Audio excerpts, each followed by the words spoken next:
My father sold me to the Werewolf King as a breeder, and I resigned myself to my fate. But just as he was about to enter me, he realized I didn't have a wolf. In that instant, his hand tightened around my throat.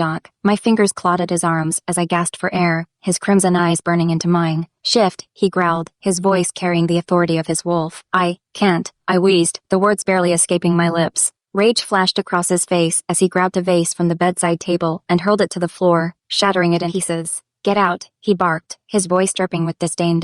Terrified, I scrambled for my clothes, clutching them to my chest as I fled the room, trembling and vulnerable. My bare feet slapped against the cold floor as his enraged voice echoed behind me.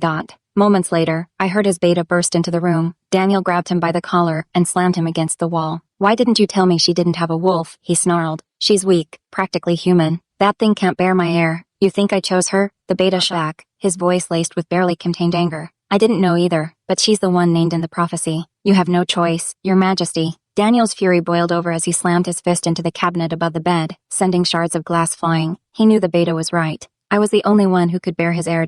I collapsed into a dark kitchen corner, tears streaming down my face. Shame and fear twisted in my chest as I replayed his touch, the rough, hateful way he'd handled me. James, my mate for 3 years, had barely touched me, yet here I was, still aching for a monster who despised me. I hated myself for responding to him, for wanting something so twisted. No one wants me, I whispered bitterly. Not my father, not James, not even the Leakin King. The kitchen window was my only escape. Wiping my tears, I climbed out and dashed into the forest, ignoring the pain of branches scratching my skin and blisters forming on my bare feet. The full moon lit the path as I ran, driven by desperation. I couldn't stay. I couldn't bear to face his hatred again. The haunting sound of a wolf's howl stopped me dead in my tracks. Fear gripped me as a massive wolf emerged from the shadows, standing on its hind legs like a man. Its menacing gaze bore down on me, freezing me in place. Before I could move, the wolf shifted, revealing Daniel's towering, human form. His midnight blue eyes glared, cold and unforgiving.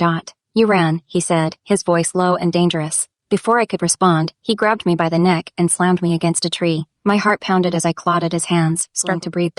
Your Majesty, the beta's voice called from behind him, snapping Daniel's attention. He released me, and I collapsed to the ground, coughing and clutching my throat.